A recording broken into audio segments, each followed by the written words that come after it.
Bem, seja bem-vindo à última análise da Gazeta do Povo. Os juízes brasileiros recebem em média um salário de R$65 mil, quase 20 mil acima do teto constitucional, que deveria ser de R$46 mil.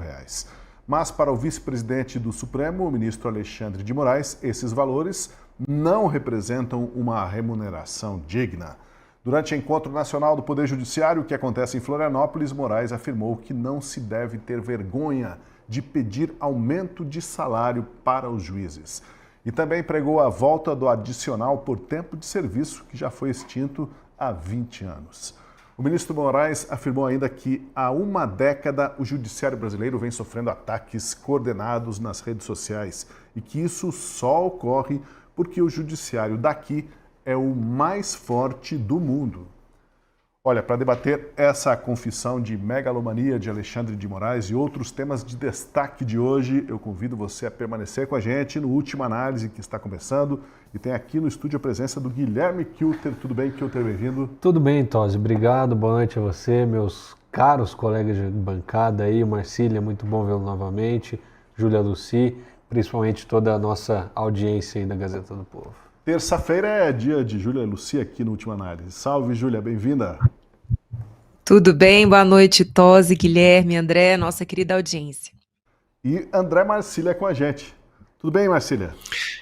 Tudo bom, Tosi? Tosi, Luci, Kilter, menino Kilter. Boa noite a todos.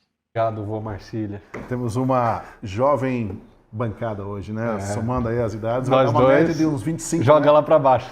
Uns 25 por aí a média. Tosi tá novo. Somando dá 130. Que é isso, cara? Olha lá, antes da gente entrar para o tema aí do Moraes reclamando do salário dos juízes no país e admitindo que, ou pelo menos afirmando que o Brasil tem o judiciário mais poderoso do mundo, cabe espaço para uma notícia recente desta tarde, que foi a seguinte: o presidente do Senado, Davi Alcolumbre, decidiu dar um passo atrás no embate com o governo Lula. Visivelmente contrariado, Alcolumbre anunciou em plenário o cancelamento da sabatina do Jorge Messias, indicado para o STF pelo presidente Lula, e essa sabatina estava marcada inicialmente para o dia 10. Acompanhe a declaração do Alcolumbre. Após a definição das datas pelo Poder Legislativo, o Senado Federal foi surpreendido com a ausência do envio da mensagem escrita referente à indicação, já publicada no Diário Oficial da União e amplamente noticiada. Esta omissão de responsabilidade exclusiva do Poder Executivo é grave e sem precedentes. É uma interferência no cronograma da sabatina, prerrogativa do Poder Legislativo.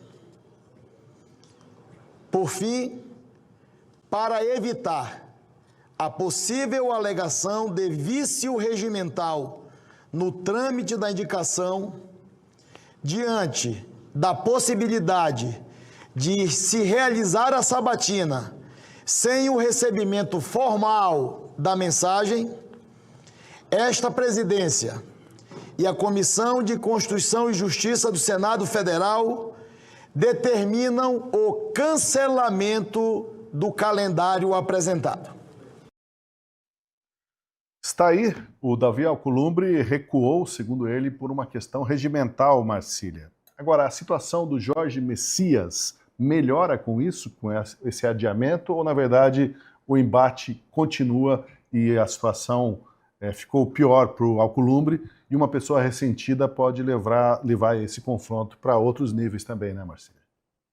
Tudo isso junto. Eu acho que esses são os tem três dimensões, né, para essa questão. Primeiro, a questão fática, né? Então, esse comunicado do governo a respeito da indicação, essa formalização da indicação do nome para o Senado, não é uma bobagem qualquer, porque, como o próprio Alcolumbre cantou a bola, ele sentiu ou pressentiu que o Lula pudesse estar diante de uma estratégia, quis dar uma de malandro, dessa vez, né? Das outras ele nunca tentou fazer isso, né? Mas dessa vez quis dar uma de malandro.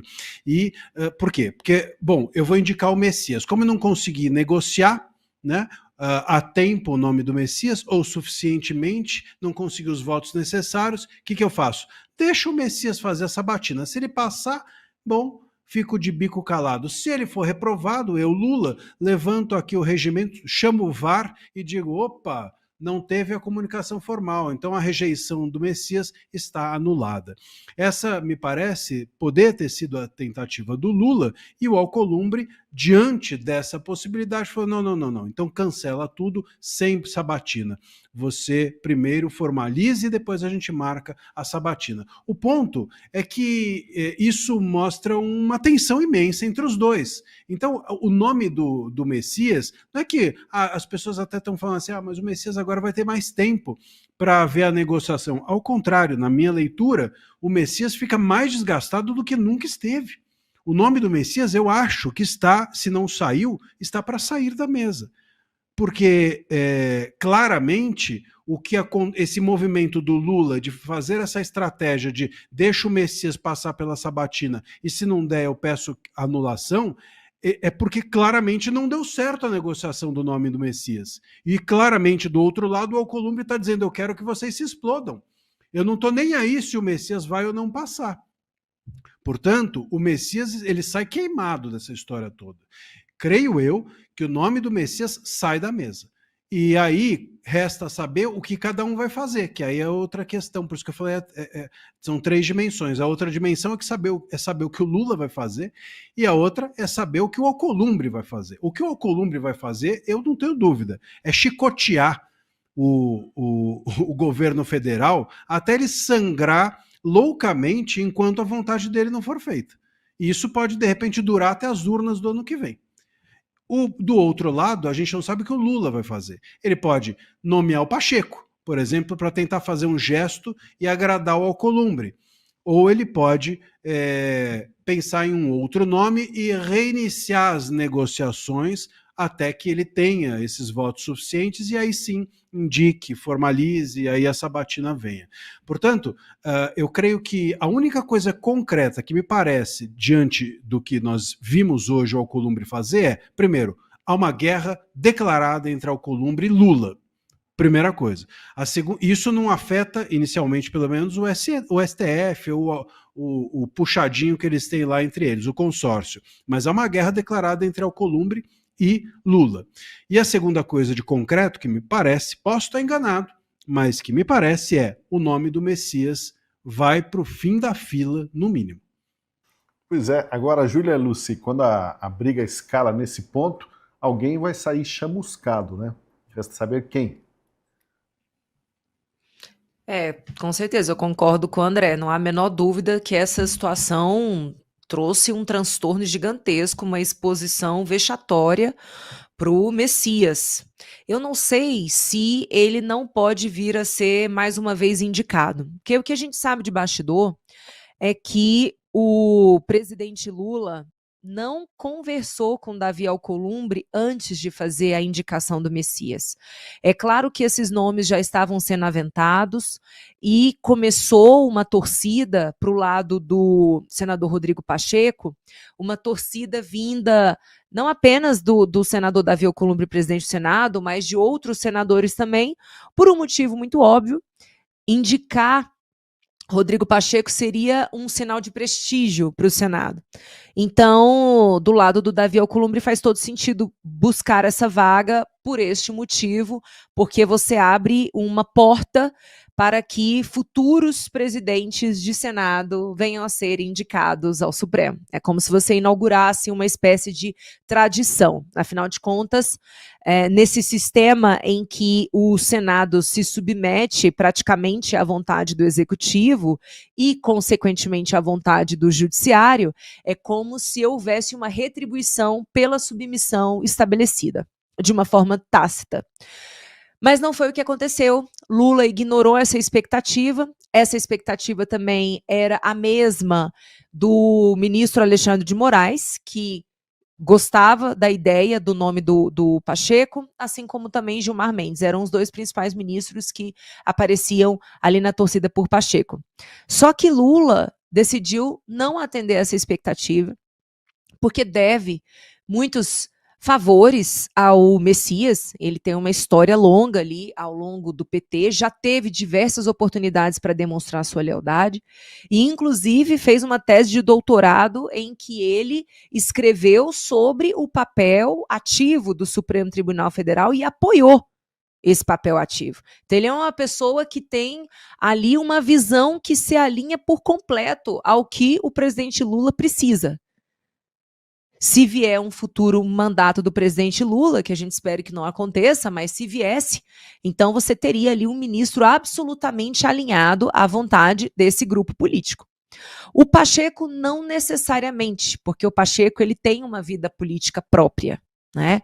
E Lula, ao não indicar Pacheco, também estava tentando construir um palanque em Minas Gerais, para que Pacheco, sendo candidato ao governo do estado, fizesse ali as vezes de apresentar Lula ao estado de Minas Gerais, que é um estado extremamente estratégico para a eleição presidencial. Então, assim, como não houve essa conversa entre Lula e Alcolumbre, as coisas já começaram fora do ritmo, porque geralmente tudo é muito acordado, é muito negociado. Então, Lula, ele pagou para ver. Fez a indicação, Davi Alcolumbre, que é um jogador muito experiente, ao invés de demorar para marcar a sabatina, ele fez o contrário, ele adiantou esse processo, mas deu algumas ligações para os seus pares, para pedir que seus pares não recebessem o Messias conseguiu conversar com pouquíssimos senadores nesse período, exatamente porque eles estavam alinhados à vontade do Alcolumbre. Então, se avizinhando uma rejeição, o que marcaria a história da República Brasileira, né? E seria uma derrota cachapante para o Lula, num momento bastante sensível, né, em que a construção dos palanques eleitorais regionais, elas estão bastante adiantadas, então essa derrota sinalizaria a fraqueza de Lula, dificultando uma série de alianças para o ano que vem. Então Lula também, espertamente, não encaminhou o nome. Então, diante dessa oportunidade do vácuo legislativo, Davi Alcolumbre, aí na sua tréplica, digamos assim, decidiu cancelar a sabatina. Então, foi um duelo de forças, aí, um duelo de titãs. A gente pode dizer que, neste primeiro momento, Davi Alcolumbre saiu vitorioso. Não sei se Lula revisitaria a decisão que ele havia anunciado de não indicar Pacheco de jeito nenhum. E essa fala de Lula, inclusive, provocou uma reação no Pacheco no sentido de avisar que sairia da vida política, que ele não ia tentar nenhum cargo eletivo ano que vem. Então, eu não sei se eles vão conseguir chegar a um acordo para que Pacheco venha a ser indicado. A gente não pode dizer nem que sim, nem que não. Apenas são esses elementos o que eu pus, assim como também a gente não pode ter certeza que o nome do Messias não venha a ser apresentado novamente. Eu não duvido nem de uma coisa e nem de outra. Agora, o que a gente pôde observar é que, de fato, quando o Senado quer, ele consegue atrapalhar os planos do Poder Executivo.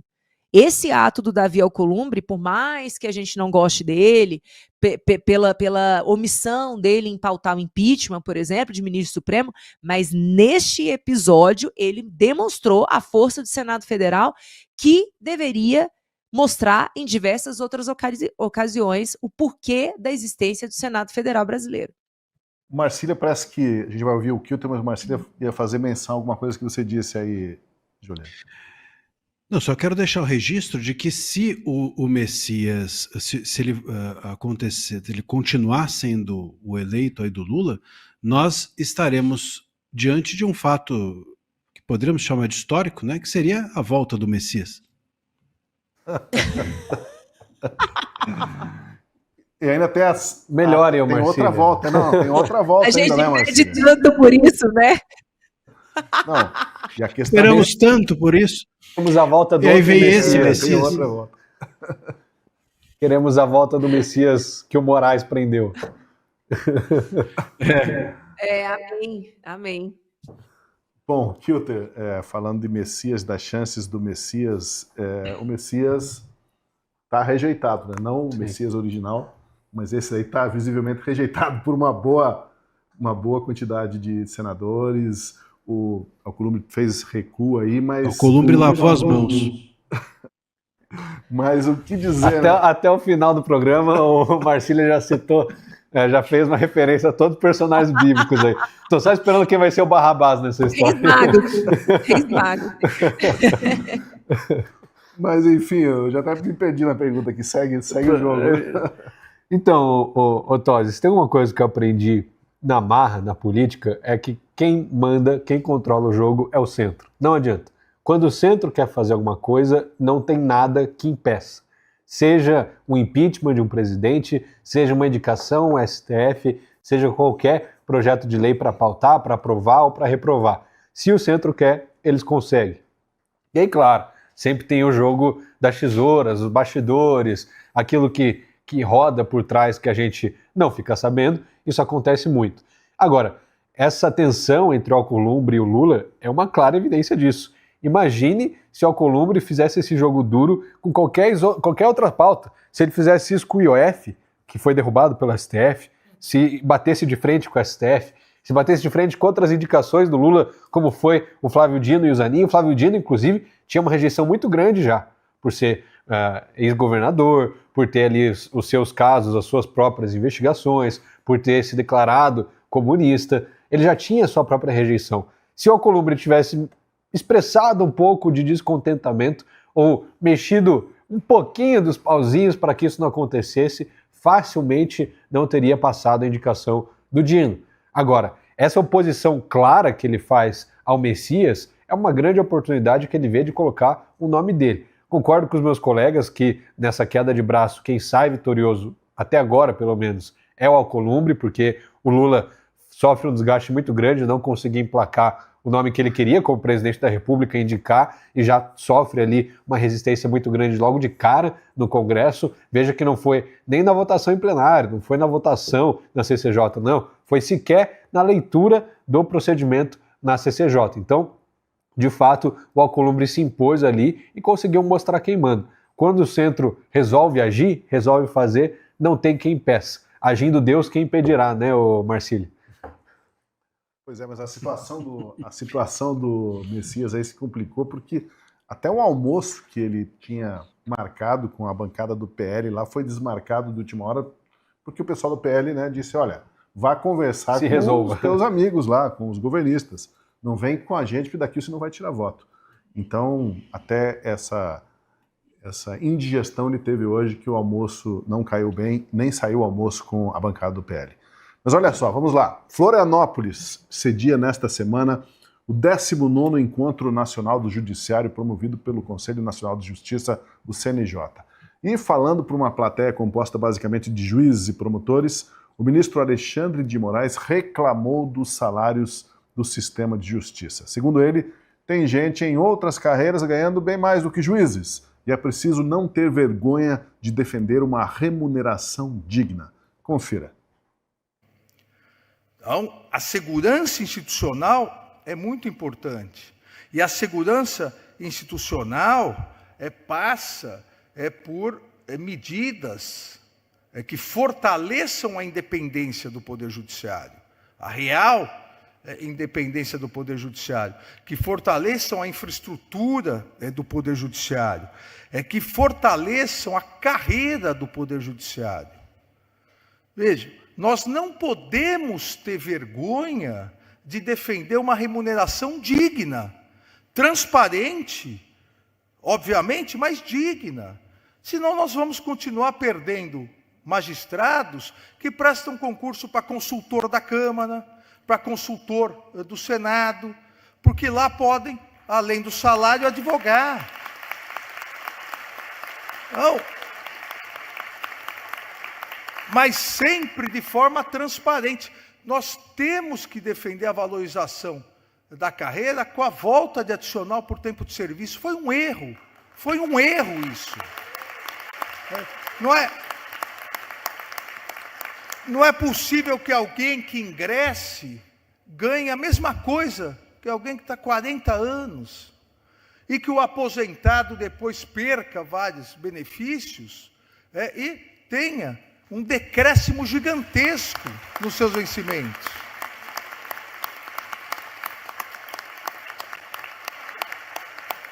Mas nós temos que mudar a forma, o enfoque de defesa a isso. Isso não é corporativo, isso é segurança institucional.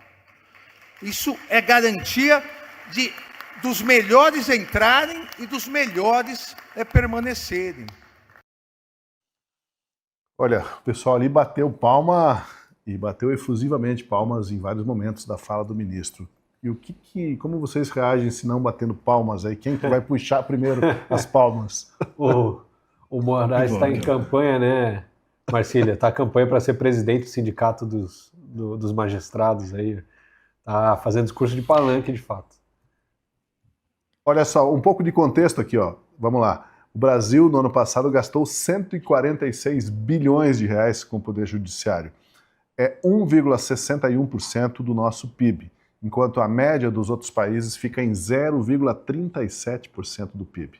E de toda essa dinheirama, 83% vai para pagar salários e benefícios tão somente. Mas para o Moraes, a gente ouviu aí o salário médio de 65 mil reais dos juízes brasileiros ainda é muito baixo e é preciso conseguir um salário mais digno. Júlia, é difícil ouvir isso num país em que tem um salário de, de R$1.500, né? Salário mínimo, que é para dar dignidade para os brasileiros. É muito difícil ouvir. É muito difícil ouvir.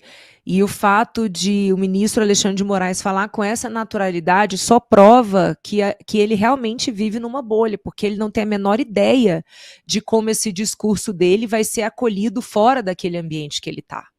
É por isso que ele anda com segurança, né? Ele não tem a naturalidade para sair às ruas como qualquer outro indivíduo, porque, de fato, ele não entende a realidade do país, né? Então, assim, ele trouxe um dado, até o Tosi comentou um dado de um salário médio ali de 60 mil, mas o próprio Conselho Nacional de Justiça já divulgou que entre juízes estaduais, ali a média gira em torno de 100 mil reais. E aí, o que acontece hoje no judiciário brasileiro que é uma excrescência e é absurdo que o Congresso ainda não tenha conseguido travar? Eles conseguem internamente, por meio de resolução, ou de portaria, instrução normativa, enfim, qualquer ato interno, eles conseguem criar auxílios diversos, subsídios diversos, aí eles dão diversos nomes, gratificação para isso, não sei o quê, não importa, mas eles vinculam um determinado fato a uma determinada remuneração, e a partir daí, por uma decisão administrativa interna, eles conseguem agregar essas concessões aos seus salários. E essas concessões, elas são concedidas sempre a título de verba indenizatória. Porque a Constituição Federal, quando ela no artigo 37, ela traz a ideia de teto remuneratório, ela exclui as verbas indenizatórias. O que são verbas indenizatórias? São aquelas remunerações que elas não têm um caráter, não deveriam ter um caráter um caráter longevo, e elas também são excepcionais, como, por exemplo, o pagamento de diária para um servidor público, né? Se passar essa diária, se passar do teto, o servidor recebe além do teto, porque é uma verba indenizatória. Então, veja, e eu falo isso com tristeza, que esse mecanismo de burlar a Constituição Federal é utilizado pelo poder que deveria guardar a Constituição Federal, a essência da Constituição Federal. Porque todos sabemos que, além da leitura fria do texto da Constituição, é necessário entender o espírito do legislador. E quando o legislador traz a ideia de um teto constitucional, ele quis dizer, é teto mesmo, é teto para todos. Mas não, o que a gente vê é subterfúgios de diversas ordens e de diversas montas nos diversos tribunais brasileiros. E aí a gente chega à cifra absurda, como o Tosi mencionou, de 146,5 bilhões de reais em 2024, impactando, significando 1,2% do PIB do Brasil. A gente é o judiciário mais caro do mundo. E é um poder que não apenas é caro, mas é um poder que, infelizmente, não goza da confiança dos brasileiros. Os brasileiros, eles fazem o possível para fugirem de contendas da justiça, porque sabem que terão as suas decisões distantes, né, num tempo distante. E hoje, com esse ativismo judicial, com essa capacidade elástica de interpretação das leis, a previsibilidade também está muito baixa. A segurança jurídica no Brasil praticamente não existe mais. Então, assistir a essa fala do ministro Alexandre de Moraes e ainda trazendo esse contexto de consultor da Câmara e do Senado. Sinceramente, se a pessoa não estiver se sentindo bem como juiz, peça para sair. É simples assim. Tá achando que recebe pouco? Saia. Agora, dar a entender que eles têm que brigar por uma remuneração digna, como se não tivessem, e sem vergonha, como se a população não tivesse todos os motivos para se opor a esse pleito? Gente, é assim, é a cerejinha do bolo, é o que faltava. É o que faltava, além de todos os excessos, além de tudo que a gente vê, de todos os abusos, estava faltando isso para a gente fechar o nosso ano em relação às falas brilhantes aí de autoridades do judiciário brasileiro. Tem mais uma cereja nesse bolo aí, Júlia. Esse tema do salário, do judiciário, pelo jeito incomoda muito os ministros do Supremo, porque vamos lembrar que em setembro, quando assumiu a presidência da Corte, o ministro Edson Fachin já tinha afirmado que os juízes têm direito a salários dignos e que ninguém faria uma reforma contra o judiciário. E está difícil alguém propor reforma no judiciário brasileiro. E dá para entender o motivo disso assistindo a um outro trecho da palestra do ministro Alexandre de Moraes hoje, durante o encontro do CNJ em Florianópolis. Ele disse que faz 10 anos que existe uma onda persistente de ataques para deslegitimar o poder judiciário no Brasil. Segundo Moraes, esses ataques aqui são mais fortes porque, abre aspas, não há no mundo um poder judiciário tão forte como o poder judiciário brasileiro. Confira. Se nós formos nas redes sociais, e eu juro que eu não vou falar mal das redes sociais, mas se nós formos às redes sociais, é inegável a tentativa de deslegitimar o poder judiciário. Não foi só em relação à justiça eleitoral, é em relação a todo o poder judiciário. E isso não só no Brasil, isso no mundo todo. Mas por que no Brasil isso foi mais forte? Porque o poder judiciário no Brasil é mais forte. Não há no mundo um poder judiciário tão forte quanto o poder judiciário no Brasil. Porque o poder judiciário no Brasil é carreira, o poder judiciário no Brasil não depende de eleição, de influência externa, de dinheiro externo. O poder judiciário no Brasil é um só, e o CNJ auxiliou exatamente nisso, de unir os diversos ramos da justiça. O poder judiciário no Brasil, ele não pode recusar demandas, não há rol taxativo de ações. O poder judiciário no Brasil, desde 1890, um ano antes da primeira Constituição Republicana, já vestiu a camisa do controle de constitucionalidade. O juiz brasileiro já analisava as questões ligadas à constitucionalidade. Ou seja, a força do poder judiciário fez com que, obviamente, os seus inimigos, principalmente aqueles que acham que igualdade, liberdade é só para eles, para um determinado grupo, e não para toda a sociedade, fez com que esses grupos, economicamente muito fortes, e integrados internacionalmente passassem a atacar o Poder Judiciário. Tá aí, nós temos o caso curioso, então, de o Brasil ser o país com o Poder Judiciário mais poderoso, mais forte do mundo e com os salários mais indignos, né, que precisam ser melhorados. Se é tão forte assim, por que não melhora o salário dessa gente? É interessante deixar o Alexandre de Moraes falar, que você vai entendendo um pouco como funciona a cabeça dele, né, os pensamentos dele. Dá o microfone, deixa ele livre aí, sem tempo, que ele vai começar a falar essas asneiras. Porque se na cabeça dele o judiciário do Brasil é o mais forte do mundo, naturalmente ele cria condições para que seja o judiciário mais bem pago do mundo. Não é assim? Não é meritocracia? Quem trabalha bem, quem entrega bons resultados, deve ser bem remunerado. Isso é o capitalismo, certo? Então, só não pode contar isso para o Flávio Dino, que ele não vai gostar muito, né? Mas deve funcionar assim. Trabalha bem, paga bem. Só que o que o Alexandre de Moraes quer dizer com o judiciário mais forte do mundo? É natural que o judiciário não deve ser forte. Quem deve ser forte são as polícias, é o poder executivo que executa, de fato, que coloca as coisas em práticas. O difícil é a gente ter um poder executivo que é fraco, porque aí ele tem leis, tem regras, tem determinações judiciais que ele não cumpre. Aí sim, a gente tem um problema.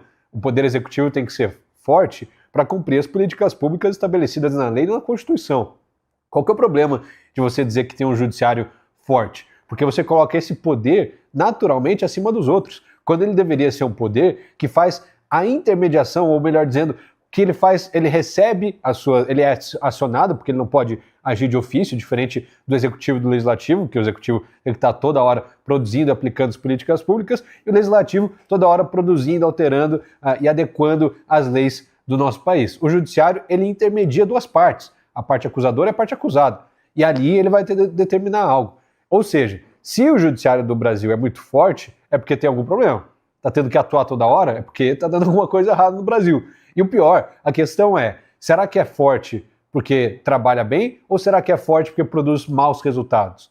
Não necessariamente porque a produtividade subiu, olha, reduzimos aqui o acervo do STF em não sei quantos mil casos, agora tem menos casos, mas será que a qualidade está boa mesmo desses julgamentos? Ou será que está tudo transitando rápido ali, está sendo feito corrido só para dar uma celeridade e maquiar os números? É extremamente raro a gente ver isso, um tribunal, a terceira instância, que também é a Corte Constitucional do Brasil.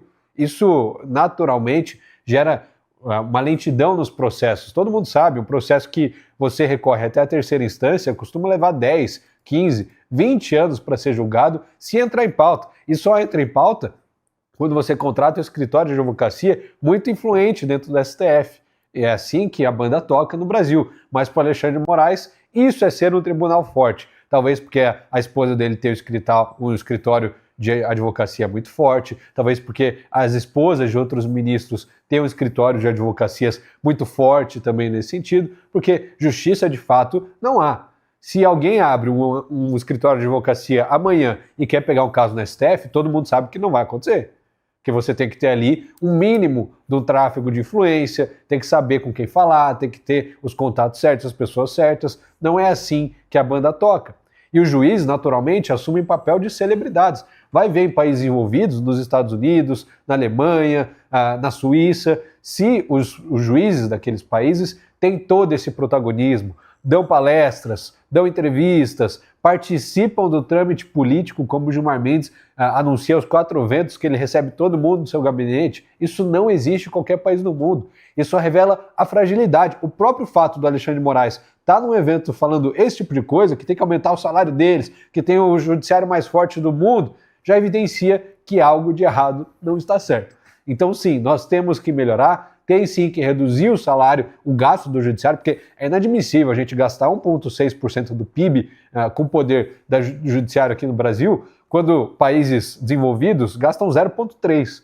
E aí você vê qual que é a maior preocupação do brasileiro, segurança pública, horas. Se gastar 0,2%, 0,3% a mais disso para construir mais presídio, já resolveu o problema que eles falam do superencarceramento, né? Não, porque não dá para prender, tem que soltar os bandidos aqui, porque não tem onde colocar.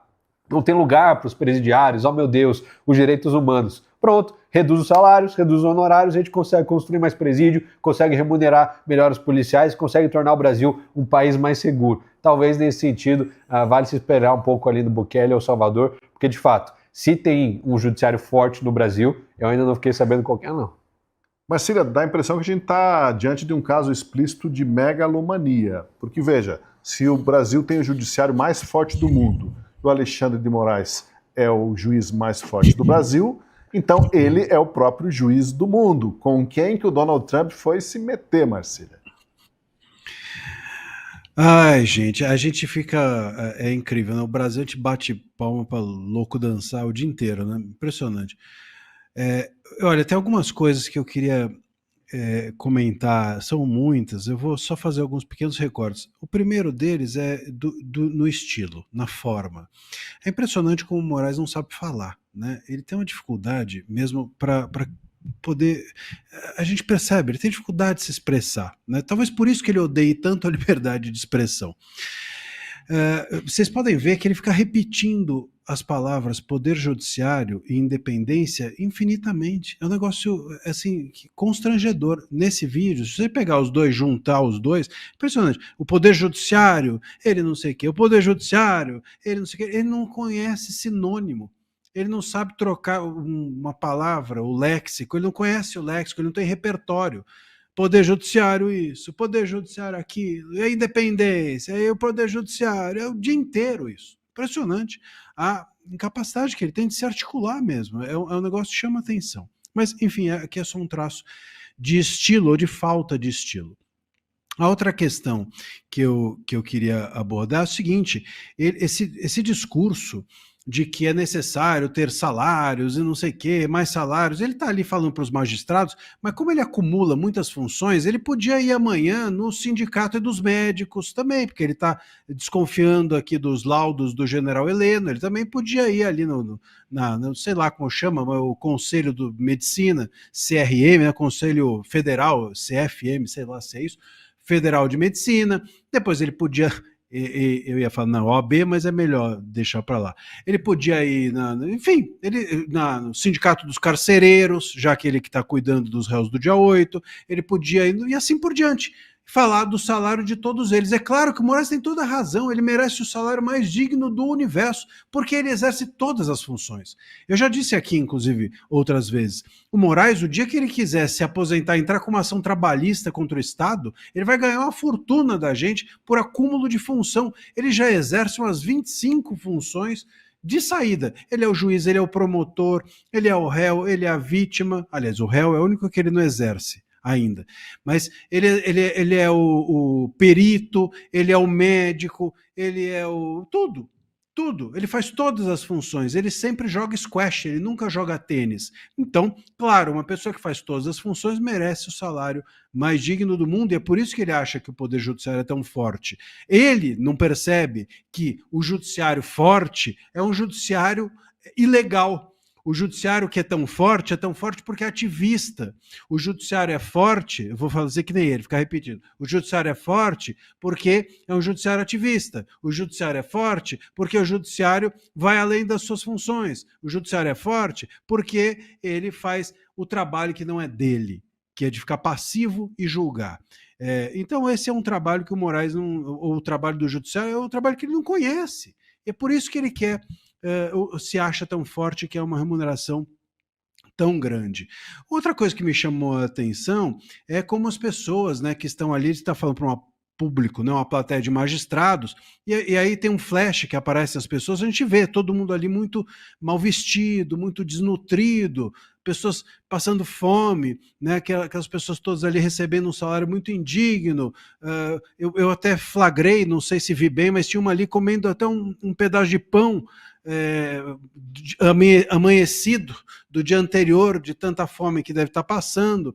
Então, realmente, a gente tem que pensar nesses salários dessas pessoas que estão aí passando essa necessidade tão grande. Uma vez, então, inclusive, eu entrei numa vara aqui, fui fazer uma audiência, o juiz estava com a mão estendida, perguntando se tinha alguma coisa para ele comer. O senhor não tem um pão velho? Que eu estou aqui, eu sou juiz, estou aqui passando necessidade. E eu falei, não, hoje eu não tenho nada. E virei as costas e fui continuar a audiência. Desculpa, estou sem nada aqui hoje. Então, é disso, né? É nesse lugar que nós estamos. E outra coisa que me chamou também muita atenção é uma parte que ele fala que os juízes estão deixando a carreira para poder ganhar salários e também advogar, que estão procurando concursos em que eles possam ter o salário e também advogar. Ué, mas agora eu fiquei confuso. Mas e tem que deixar a magistratura para poder advogar? Agora eu não entendi. Agora alguém me explica. Parece que eu estou desatualizado. Ou o ministro. E cadê, né, os escritórios das esposas para resolver esse problema? É só casar, né? Deixa eu colocar mais um trecho. Deixa eu colocar mais um trecho aqui do discurso do Moraes, daí quero ouvir também a Júlia, a Lucy, o Kilter e o Marcília, que é o seguinte: ele deixou claro que a hora e a vez hoje são do judiciário. Ele disse que os outros poderes, o executivo e o legislativo, cometeram erros desde a Constituição de 88 que causaram um desgaste desnecessário, mas que o judiciário não vai cometer os mesmos erros. O judiciário tem que se reestruturar para mostrar também, e obviamente muitas das críticas são válidas, e nós temos que ter a humildade de aceitar algumas críticas, ou várias críticas que são válidas, repensar e não cairmos na tentação de querer resolver todos os problemas do mundo. Porque cada um dos poderes, a partir da Constituição de 88, da redemocratização, cada um dos outros poderes acabou sofrendo um desgaste porque se colocou como aquele que iria resolver todos os problemas do mundo. Começou com a força do legislativo, logo após a Constituinte, depois o executivo. Então nós não podemos, nós, Poder Judiciário, nós não podemos cair nessa armadilha. Tá aí. Primeiro, o Moraes diz que o judiciário brasileiro é o mais forte do mundo, depois afirma que, para se manter relevante, não pode cometer os mesmos erros dos outros poderes da República, que se desgastaram e perderam protagonismo. Só faltou declarar, Júlia, com todas as letras: o Brasil é oficialmente uma república juristocrática e a gente tem que cuidar para não repetir os erros dos outros e não perder a mão, não perder o controle. Está implícito no discurso dele, né? É mais uma prova de que realmente a pessoa vive numa bolha, né? E naturalizou por completo o desarranjo em relação à Constituição Federal, porque o Poder Judiciário, ele é um poder que deveria agir apenas mediante, sob provocação, e o juiz natural da causa que deveria se pronunciar nos autos sobre os processos que estiverem em suas mãos. A gente não deveria ver juiz dando entrevista, a gente não deveria ver juiz, ministro, magistrado, desembargador participando de eventos, expondo as suas opiniões. É tudo muito absurdo o que a gente vive hoje e fomos naturalizando aos poucos à medida em que esses conflitos foram se apresentando e sendo institucionalizados, inclusive pelo Conselho Nacional de Justiça, que aceita, por exemplo, que escritórios de parentes de magistrados possam ter causas a serem julgadas no respectivo, no tribunal correlato. Então, o que eu consigo imaginar, porque não é, a gente nunca pode partir para o desespero e achar que as coisas não têm saída, os problemas, a gente sempre tem saída, né? A saída é evidente, é exatamente a partir do ano que vem, a partir de uma maioria que tenha consciência do que está acontecendo, do quão perigoso é um país, é uma república que tem um poder sem limite, e isso todos os teóricos da ciência política sempre falaram sobre isso, sobre os riscos de você ter um poder judiciário ilimitado, fora de controle, como é o caso que está acontecendo hoje. Então, a gente precisa ter uma maioria no Congresso que, consciente desse triste fenômeno que estamos atravessando, aplique uma profunda reforma. E é bastante evidente que a gente está falando, que eu estou falando aqui, de, por exemplo, limitar o tempo de permanência de uma pessoa no Supremo Tribunal Federal, porque o nível de absurdo que a gente vê alguns ministros cometerem deixa claro que eles têm a plena convicção de que eles nunca vão responder pelo que eles estão fazendo. Hoje, por exemplo, pela manhã, a gente foi tomado pela notícia que o ministro Dias Toffoli decidiu colocar sob sigilo o processo do Banco Master, que é um processo do interesse de todos os brasileiros. A gente está falando de milhões de brasileiros afetados, sobretudo de aposentados e pensionistas que contribuíram para fundos de pensão que compraram títulos podres desse banco. E aí agora, o ministro Dias Toffoli, que é o mesmo que promove uma série de anulações de condenações, reiteradamente, ele coloca sob sigilo. É para evitar vazamento. Sendo que a regra do direito no Brasil é exatamente a publicidade. Como assim não pode divulgar as decisões que estão ali? Não é âmbito de investigação, é um processo. Então, é assombroso, gente. É assombroso que fale com essa naturalidade sobre todos esses temas que nós estamos aqui discorrendo, porque realmente a sensação que dá é que já está introjetado no inconsciente dele que ele pertence a uma casta superior. Que existe a casta daqueles que estão ali, que são os chefes de poder, as autoridades dentro do poder judiciário, porque nesse caso, a gente nem inclui os servidores. Os servidores de carreira, a gente está falando de magistrados, de juízes, daqueles que decidem, de ministros. É como se realmente houvesse uma casta e que toda a vassalagem na qual estamos incluídos, toda a vassalagem tivesse que se sacrificar, pagar uma carga tributária próxima de 50% para sustentar tudo isso. Porque, afinal de contas, eles merecem ganhar com dignidade, mas um trabalhador que ganha 1.500? Porque será que a pessoa pensa um pouquinho na fala? O que dizer, então, de uma pessoa que ganha R$1.500? O que dizer de uma pessoa que ganha 4, 5 mil reais no Brasil, 10 mil reais no Brasil, com uma inflação altíssima, como a gente atravessa, na média de 5% ao ano? E você sabe o que é pior, gente? É que eles impuseram o medo.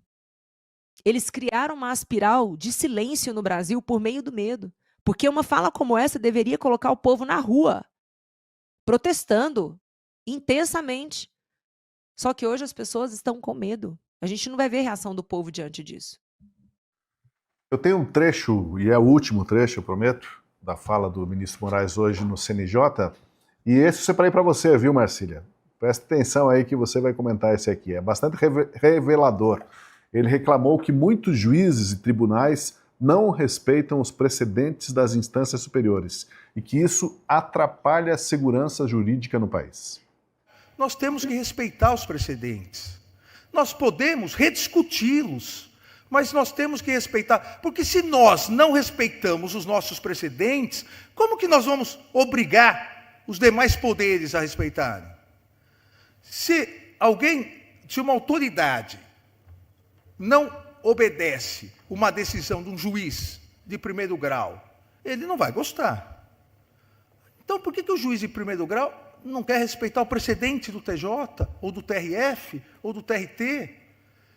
E o desembargador quer ignorar o precedente do STJ, e todos querem ignorar os precedentes do Supremo? Veja, nós temos que rediscutir, temos que ver como alterar os precedentes, uma participação de todos, mas, uma vez fixado, nós temos que mostrar para a sociedade que o judiciário fixou esses precedentes. Nós temos que dar uma segurança jurídica para a maior certeza do jurisdicionado. Esse, e só esse, é o caminho mais rápido para diminuir esse excesso de judicialização. Aí, Marcília, segurança jurídica e respeito aos precedentes. Nesse ponto, o STF tem moral aí para chamar a atenção dos juízes e dos tribunais? Tem que respeitar os precedentes. Não, mas deixa eu dizer aqui, vocês não entenderam. Ele falou, nós precisamos respeitar os nossos precedentes. Então tem isso. Ele quis dizer que ele respeita os dele mesmo. Ele não respeita os dos outros. entendeu? Se os colegas divergem dele, o problema é dos colegas. Ele respeita os precedentes deles, ele decide uma coisa e continua decidindo. Se ele tem razão, ele realmente faz isso. Então a Constituição diz A, ele vai lá, diz B, e aí ele passa a dizer B daqui por diante, todas as vezes. B, B. Então assim, eu estou vendo, liberdade de expressão não existe no Brasil. Mas cadê isso aí? Não, isso está na minha cabeça. Mas aí depois ele continua dizendo, liberdade não existe, liberdade não existe. Ele está respeitando o precedente dele. Só que o precedente é um precedente ilegal. A primeira decisão é ilegal. Essa é a falácia dessa conversa do Toffoli. Do Toffoli também, mas do Moraes, né? Aliás, o Toffoli e o Moraes, a dupla dinâmica, o Batman e o Robin da Constituição, eles foram os responsáveis pelo desrespeito principiológico, pelo premissal desrespeito à Constituição, que foi instaurar de ofício, com base no regimento interno, um inquérito inconstitucional que está aberto até hoje, há 6 anos e meio. E aí, a partir dali, feita a primeira ilegalidade, eles vão respeitando o precedente que ele mesmo inventou. Você percebe? Essa é a artimanha. Eu vou lá, rasgo a Constituição, invento um negócio que não existe e a partir daí eu vou sendo coerente com a minha ilegalidade inventada. Eles chegam, por exemplo, em relação à questão da súmula, a súmula vinculante número 14, que dá acesso a todo mundo, a qualquer advogado ou parte, a autos de inquérito ou autos de processo, é uma súmula vinculante do STF. Eles desrespeitaram o Moraes e o Toffoli, quando abriram o inquérito 4781, o inquérito das fake news, desrespeitaram, pegaram a súmula vinculante do próprio STF e jogaram no lixo. E aí, a partir dali, foram respeitando os seus próprios precedentes. Então, é essa a artimanha. Eles não respeitam, no entanto, a Constituição. Eles respeitam o precedente que ele mesmo inventou depois que rasgou a Constituição. Mas a Constituição ele não respeita. Esse é o problema do nosso amigo aí, que acha que é juiz. A gente comentou aqui, foi citado o ministro do STF, o Dias Toffoli. Pois bem, o Dias Toffoli transformou o processo contra o Daniel Vorcaro, dono do Banco Master, numa caixa preta inviolável.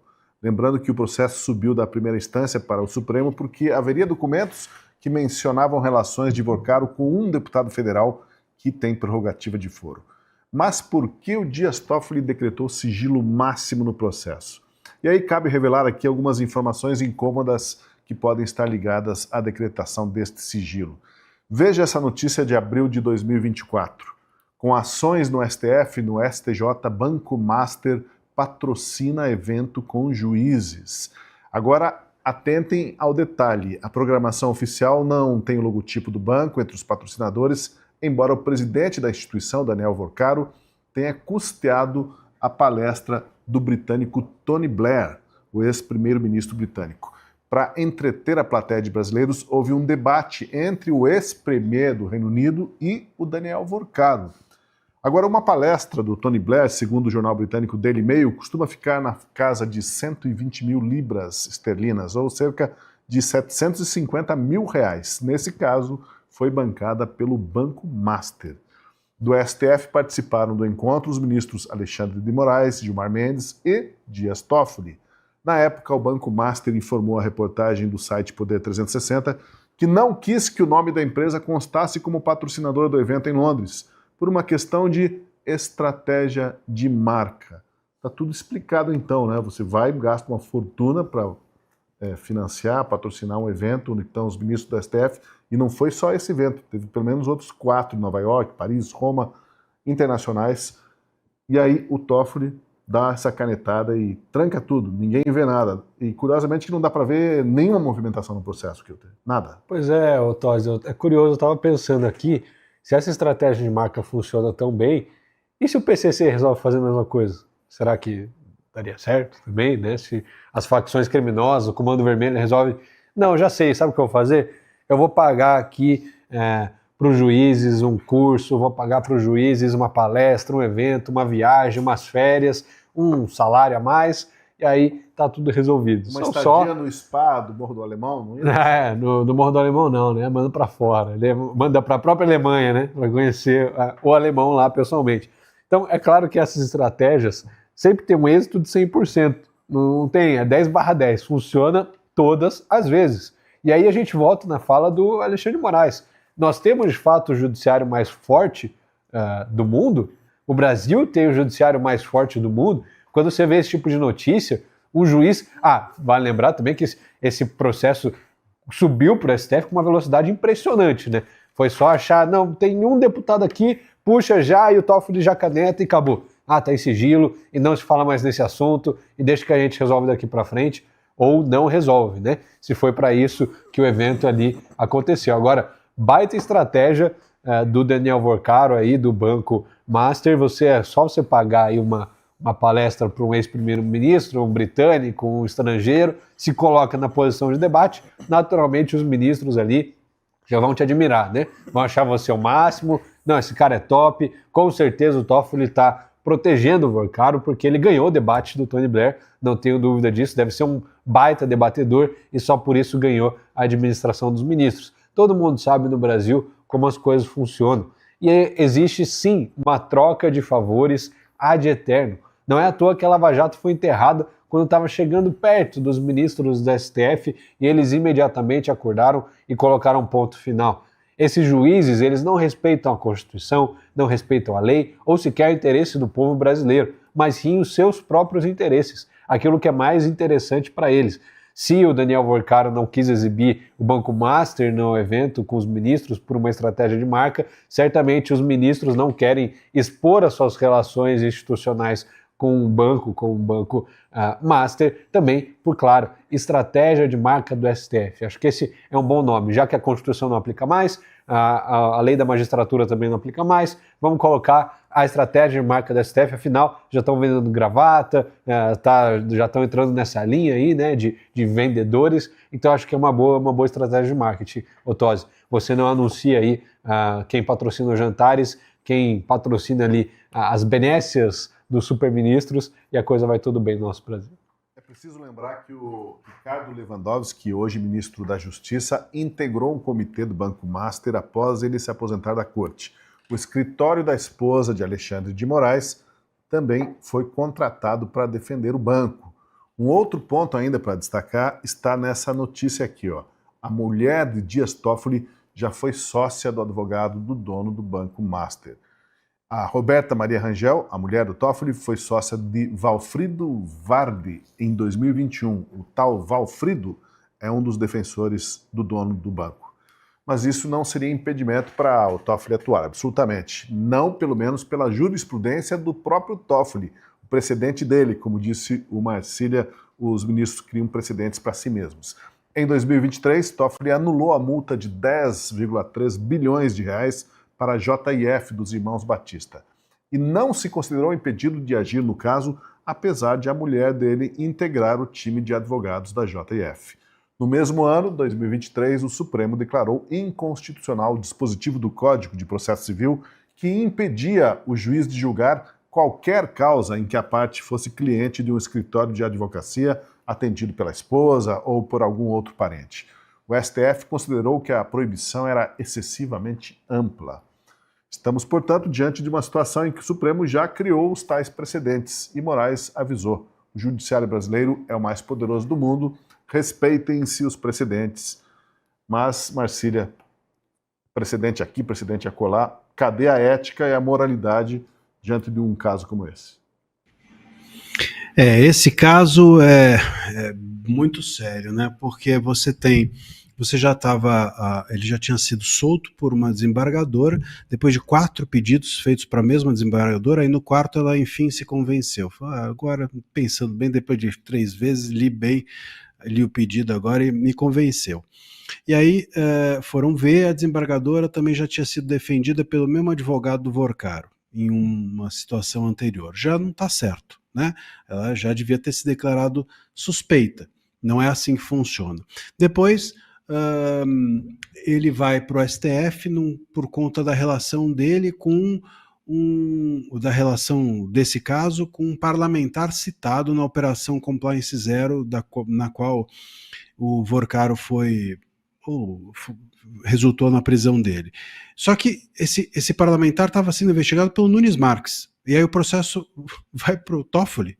Bom, já não faz o menor sentido, mas tudo bem. Devia ir para o Nunes Marques. Mas aí cai com o TOEFL. Aí o TOEFL pega o caso e declara esse sigilo total, né? Esse sigilo absoluto, esse sigilo que é mais grave ainda do que o segredo de justiça. É um sigilo que faz, inclusive, com que as partes não apareçam. Não apareça sequer o andamento do processo. Não apareça sequer a decisão. Não é que a gente não vai ter mais acesso às decisões do TOEFL, no caso. A gente não vai ter acesso se o TOEFL decidiu ou não. Você entende?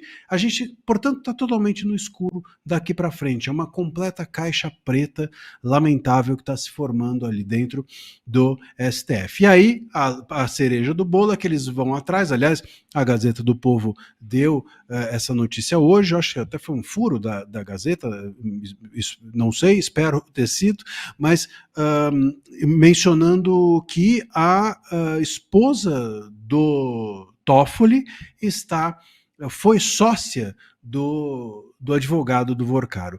Então, assim, bom, primeiro, se chegar um estrangeiro aqui, né, se descer um alienígena hoje, vai achar que tem pouco advogado no Brasil. Ué, todo mundo está no mesmo barco? Só tem esses advogados no Brasil? O Brasil está precisando de mais advogado?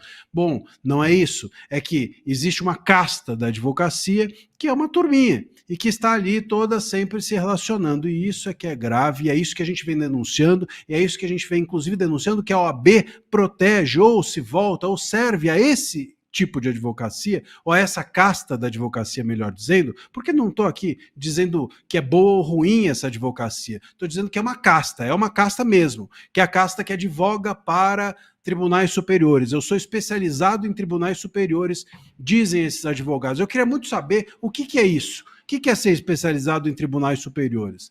Né? O que é? O que será isso? Porque eu não vejo, nunca vi uma especialidade na faculdade. Você já entrou numa faculdade de Direito e está lá a aula de especialização em Tribunal Superior? Qual é a diferença de advogar para Tribunal Superior ou não? Você se veste melhor? Tem aula de quê? De quê? Então, bom, mas enfim, o ponto é que aí completa esse percurso esquisito, né, o fato dessa decretação do sigilo que faz com que, inclusive, o nome dos advogados não conste mais nos autos. Não aparece nos autos o nome dos advogados, que tem sido, inclusive, alvo dessas notícias todas nessas relações que a gente vem mencionando. Tudo isso é ruim, tudo isso é péssimo. Lamentavelmente, a gente está diante de um país, né, e de um tribunal que quer que a gente esqueça esse fato. O Toffoli já foi responsável por soterrar a Lava Jato, agora parece que o próximo empreendimento dele talvez seja o Banco Master, com essa decisão de decretação de sigilo total. Isso é muito ruim para o país, e muito ruim, sobretudo, para aquelas pessoas que na semana passada falaram: opa, Bolsonaro já está preso, estamos agora já numa boa, agora o STF voltará ao normal, eba, comemoraram, ficaram felizes. Olha aí o STF de vocês. Pois é. Júlia Luci, o que dizer da estratégia de marca do Banco Master, do Vorcaro aí, de injetar 750 mil reais para a palestra do Tony Blair lá, mas falar assim, não, por favor, não precisa colocar o meu logotipo nos patrocinadores do evento, porque é a minha estratégia de marca. Despejava dinheiro, e não era pouco dinheiro, uma estratégia um pouco diferente. Aí, mas pelo jeito deu muito certo, porque quando estourou o Banco Master, já tinha passado pelo ralo bilhões e bilhões de reais. E um dos maiores escândalos da República, né? Eu espero mesmo que o Congresso abra uma CPI para investigar esse caso, porque, infelizmente, ao que competiu aqui a Câmara Legislativa do Distrito Federal, quando foi apresentada a proposta de compra do Master pelo BRB, o DF é o único estado da federação que ainda tem um banco público, né? Algo que eu sempre critiquei e acho que não faz sentido, e esse caso só traz mais um elemento para buscar a privatização do Banco de Brasília, que gastou boa parte do seu lucro com patrocínios, né? Então a gente observa que os dois bancos tinham essa estratégia, porque no fundo, quando você patrocina, você está mantendo aliados ali orbitando em relação à sua estrutura e nunca se sabe, né? Ou então se sabe quando você vai precisar de certos favores. Agora, sobre fazer um evento e não pedir para divulgar a marca, isso não é exatamente incomum. No mundo assim de grandes empresas, grandes corporações, não necessariamente isso é muito estranho, porque às vezes, seja os acionistas ou o dono da empresa querem ver uma determinada causa indo para frente, mas não querem, por exemplo, correr riscos de se associarem, né? Hoje, no Brasil, é um risco. Os empresários que dão a cara a tapa, eles acabam sendo perseguidos. Então, a gente compreende, né? Mas no caso do Banco Master, o que a gente sabe é que não queria aparecer, mas queria contribuir, porque queria dar dinheiro para o evento para contratar certos palestrantes e poder bancar esses deslocamentos e estadias em hotéis de luxo, enfim, eventos, né, típicos de monarquia, o que mostra aquilo, novamente, que eu disse no comentário passado, que hoje nós temos uma casta no Brasil que está vivendo como se fosse realmente diferente dos demais e que está super acostumada com muito luxo, porque esse luxo, inclusive, não é bancado com dinheiro próprio, né? Então, o Banco Master, ele se valeu de uma série de estratégias para conseguir maquiar o seu real patrimônio, que saltou de 1 bilhão para 4 de uma forma muito rápida e de uma forma misteriosa. Quando o mercado começou a desconfiar da alta rentabilidade que ele oferecia nos seus títulos, ele começou a emitir mais e mais e mais, e para dar um ar de legitimidade a essas emissões, ele, em conluio com o Banco de Brasília, criou empresa falsa para poder emitir mais títulos e comprar os títulos que nunca foram verdadeiros. Então é uma história absurda, gente. Absurda. E é mais uma história que vai lesar milhares de aposentados no Brasil que passaram ali a sua vida trabalhando e fazendo ali uma poupança para terem o que desfrutar na sua terceira idade e vão ser lesados porque o Fundo Garantidor não vai ressarci-los, né, na inteireza das suas contribuições. Então, essa estratégia, no fundo, servia apenas para manter próximas pessoas que futuramente ou também no presente decidiriam em relação ao Banco Master. Pois é, houve uma época em que essa rota Paris, Nova York, Londres, Lisboa, Milão era uma rota de top models, né? Agora virou uma rota de eventos internacionais patrocinados por gente como Banco Master para figurões da República Brasileira. Agora, um outro tema importante do dia, em meio à tensão crescente entre o governo dos Estados Unidos e o ditador Nicolás Maduro da Venezuela, o presidente brasileiro Luiz Inácio Lula da Silva telefonou hoje para o Donald Trump. Curiosamente, a nota do governo Lula disse que o presidente brasileiro pediu retirada da tarifa Moraes, aquela tarifa de 40%, e se ofereceu para cooperar no combate ao crime organizado. Pela nota do governo brasileiro, o assunto Maduro nem teria sido abordado, não se fala nisso. Não nega, mas não fala nada sobre isso. Será que é crível que, em meio a um ultimato para Maduro deixar o poder, o Maduro, amigo de Lula, né? É crível que o presidente brasileiro nem falou no nome do venezuelano ao telefonar para o Trump? Eu quero ouvir você, mas antes vamos ouvir o que o Trump disse sobre esse encontro. Ele se manifestou numa pergunta lá na Casa Branca.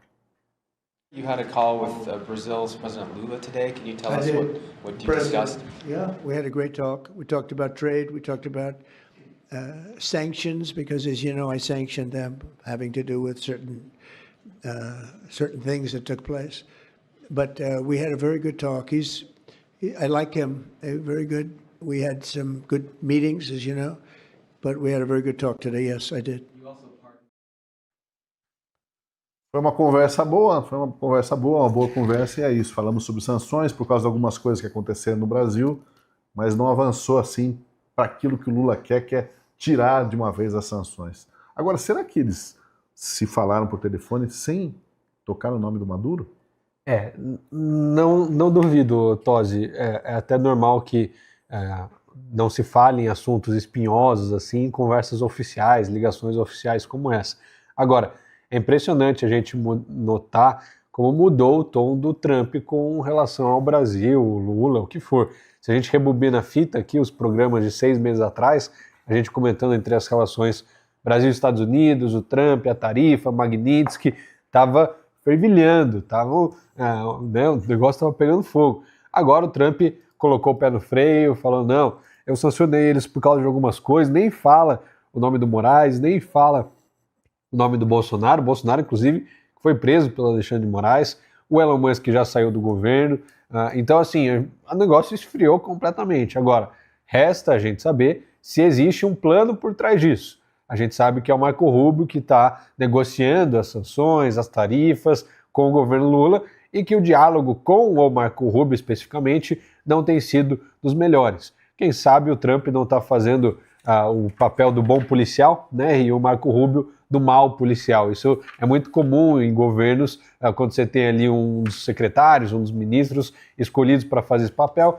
enquanto o presidente, o líder máximo ali do governo, ele se exime dessas brigas, esses conflitos, para ficar bem com os outros líderes internacionais. Agora, não tenho dúvida que a postura do Lula também pode ter sido ficado alterada, né, depois da ofensiva dos Estados Unidos contra a Venezuela. A gente soube também que os Estados Unidos, o Trump, teve uma conversa com o Maduro e ofereceu para o Maduro renunciar a sair do poder na Venezuela e que o prazo dele teria acabado na última sexta-feira. Ou seja, o que o Maduro vai fazer?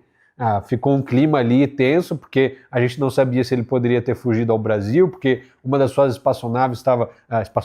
uma das suas aeronaves estava aqui a caminho, acho que ele não tem essa tecnologia ainda, estava passando por perto aqui do Brasil e todo mundo, será que vem, será que não vem? Quem sabe uma saída negociada seja de fato o Maduro sair da presidência e pedir asilo político no Brasil. Não duvido, não me surpreenderia se isso acontecesse, já que o Trump e o Lula estão em uma lua de mel, pode ser bom para os dois, e o Lula já tem um bom relacionamento com o Maduro há muito tempo. Mas, de fato, é curioso a gente perceber esses movimentos, essas movimentações, mas fato é, Tosi, enquanto a tarifa não cair, não passa de teatro. Enquanto os 40% da tarifa Moraes, enquanto a sanção da Magnitsky a ele, a sua esposa, a sua empresa, enquanto os vistos se mantiverem suspensos, é só para inglês ver, de fato, é só um teatro. O que a gente de fato quer ver é as coisas mudando, as coisas acontecendo. Até agora, nada. Agora, o que chama atenção também, Marcília, é a reação da esquerda nessas circunstâncias, né, em que o Lula telefona para o Trump responde. Eles costumavam chamar o Trump de imperador, de pintar ele como o diabo, mas agora, quando o Trump fala que foi uma ótima conversa, uma boa conversa, eles falam assim, olha, o Trump sorriu para nós, ele deu tchauzinho para nós, olha só, o Trump prestou atenção no que você disse, né? É de um servilismo e de uma vira-latice, nesse caso, de uma vira-latice, é incrível, né? Porque ao mesmo tempo que xinga por trás, ou xinga quando está virado para a plateia doméstica aqui, quando recebe qualquer aceno que o camarada disse que teve uma conversa boa, pronto, o Brasil saiu vitorioso e o Lula mostrou seu charme perante os mais poderosos do mundo, só ele mesmo, esse é o cara. E esse é o discurso que a gente vai ouvir amanhã, provavelmente no noticiário, em muitos jornais e de muitos comentaristas. Isso me lembra quando a gente tinha 15 anos, né? Tínhamos a idade do Kilter, e que havia... olha lá. Que havia uma... Não, o Kilter tem muito mais de 15, obviamente já tem 18, tanto que tá com barba. Obrigado, agora... você viu? Uma considerável evolução, me espelhei em você. Eu quero ver quando estiver com barba branca, aí é que é dose. Tá ruiva, tá ruiva. Tá ruiva, já tá ruiva. Agora, então, quando a gente tinha 15 anos, a gente pegava, pedia um pedaço de alguma coisa, falava, só me dá um pedaço aí do teu chocolate, a pessoa não dava, a gente falava, eu não queria mesmo, né? Eu nem queria. Lembra disso? Não. Eu acho que é isso. É o Lula com o Trump, né? Então eles vão lá, pedem um negócio, eu nem queria. nem queria mesmo, eles são fascistas. Ih, nem queria mesmo o chocolate, eles são fascistas, lá. É isso, é nesse nível. Nesse nível, aí entrega o chocolate, opa, companheiro, aí vira companheiro. Companheiro aqui tá me dando chocolate, aí depois vira fascista de novo, opa, nem queria, e assim por diante. Por quê? Porque não tem estratégia nenhuma. A diplomacia do Brasil é zero à esquerda. Quem cuida da diplomacia do Brasil é o Mauro Vieira, que é uma pessoa que, aliás, ele decretou sigilo eterno, ele podia ficar em sigilo eterno. Seria uma dádiva para todos nós se o Mauro Vieira parasse de falar. Né? Já não fala muito, mas o que fala é bobagem. Então, esse é um ponto. E o Celso Amorim, que é o outro ideólogo, né? Assim como Zé Dirceu é ideólogo político do PT, o Celso Amorim é o ideólogo para a política internacional do PT. E eu não sei o que é pior, o Zé Dirceu ou o Celso Amorim. E o Celso Amorim tem uma visão limitadíssima sobre política internacional, porque a ideologia dele, a gente falou isso aqui ontem, né, que o Perseu Abramo, como eu havia falado errado, mas o Perseu Abramo era, antes de tudo, um sindicalista, né, antes de tudo, o Celso Amorim, uma pessoa de ideologia de esquerda. Então, todo o universo conspira para ele enxergar tudo e todos a partir daí. Então, ele não consegue enxergar a política internacional se ele tem essa limitação ideológica. E esse é um problema sério. Então, a política internacional, a diplomacia brasileira, nada, zero à esquerda, tirando os carreiristas do Itamaraty, obviamente que essas pessoas eu acho que têm o seu valor, mas a política, ou quem está dentro do governo, ou quem dialoga com o Trump, que são essas pessoas, não tem a menor capacidade. Óbvio, então, que fica só essa política quase infantil, para não dizer totalmente infantil, de o Trump faz um aceno, eles ficam felizes e saem contando na imprensa. O Trump retira o aceno, eles saem dizendo que o Trump é fascista, mostra a língua e põe a mão aqui na orelha e faz assim.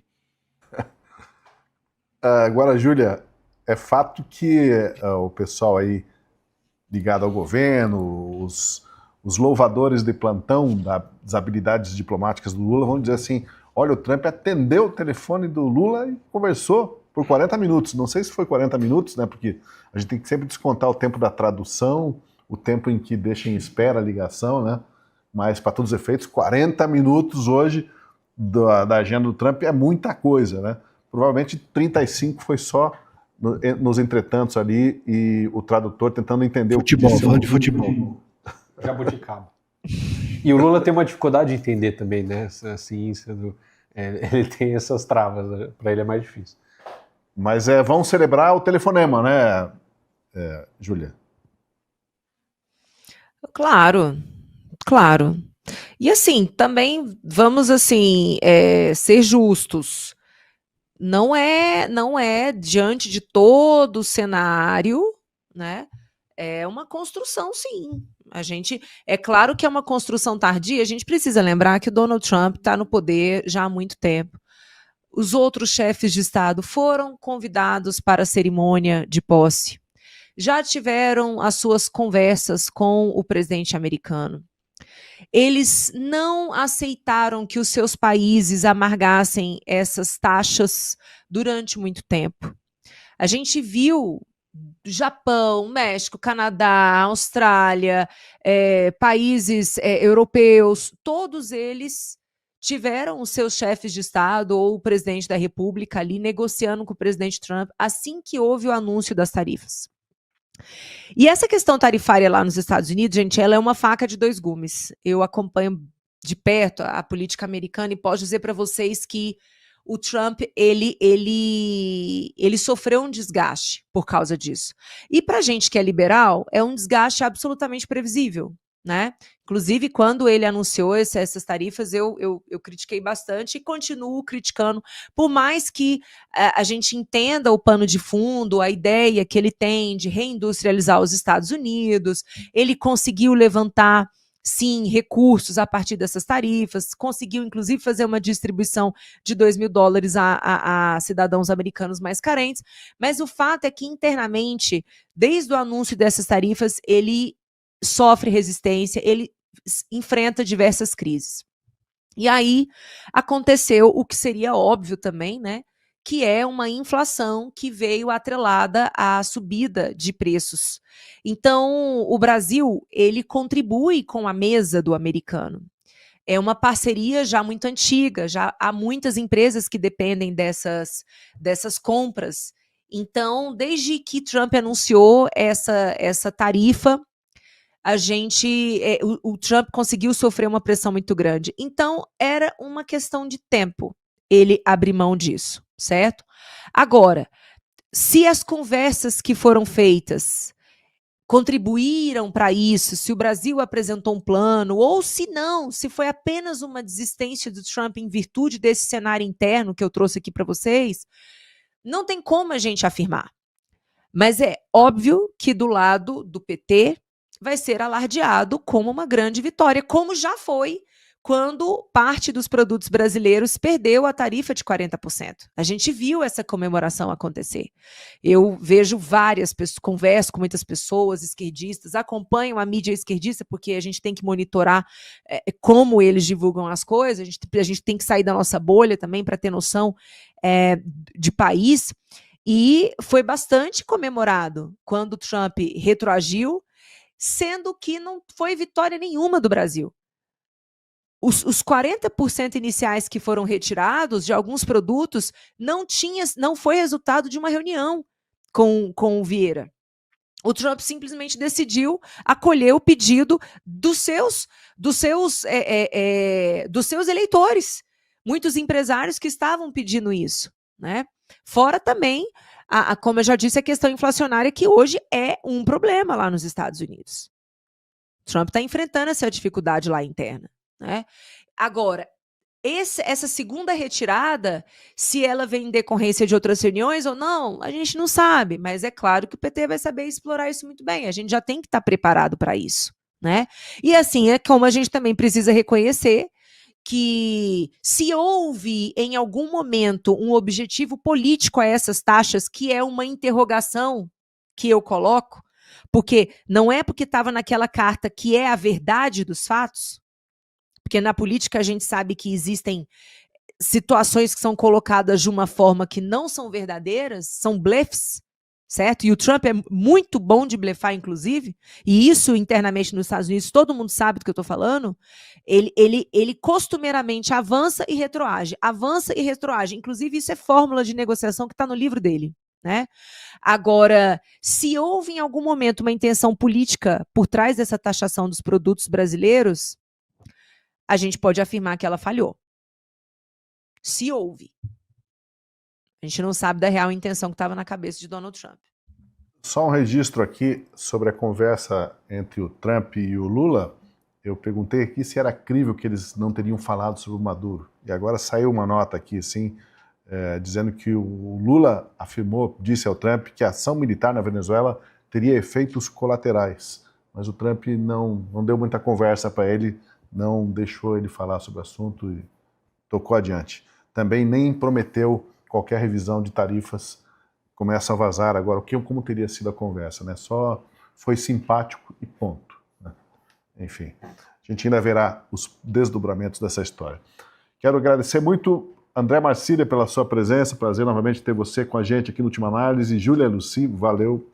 Guilherme Kilter, especialmente aos nossos espectadores, que eu considero já que são assinantes. Se não são, por favor, deem esse passo, esse apoio para a Gazeta do Povo, para apoiar programas como o do Última Análise, que trazem jornalismo com independência, coragem e imparcialidade. A promoção está aí na tela, R$ 1,90 por mês, promoção especial, R$ 1,90, parece brincadeira, mas é isso mesmo. Você apoia o jornalismo da Gazeta do Povo, são os assinantes que permitem que a gente faça programas como Última Análise. Muito obrigado pela sua companhia e até o nosso próximo encontro.